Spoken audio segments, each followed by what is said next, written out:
Hello, and welcome to MetaDock. In this tutorial we will be learning about using toolbars in MetaDock. There are two major toolbars in MetaDock. The first is the window toolbar, found on each window. And the main toolbar, found at the top of the MetaDock application. By default, the toolbar for each window is hidden, offering maximum space to the window. To show the toolbar, select the three dots located in the top right of a window, and select Toggle Toolbar. Pressing this button will now reveal the toolbar, allowing you to access the Go Back, Go Forward, Refresh, and the URL, which you can edit.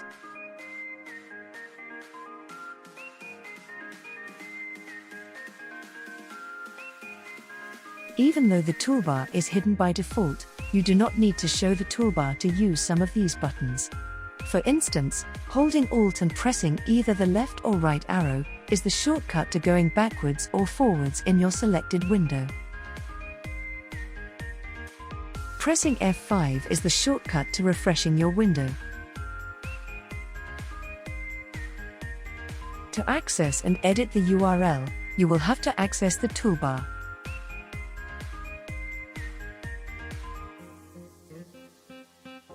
Next is the main toolbar, which houses most of the buttons that control MetaDock.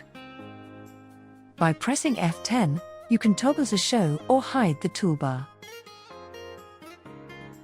You can also move the position of the toolbar to be docked at the top, the bottom,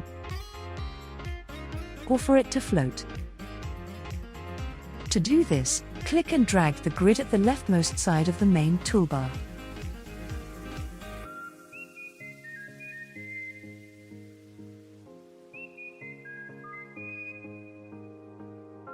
MetaDock, the app you didn't know you needed.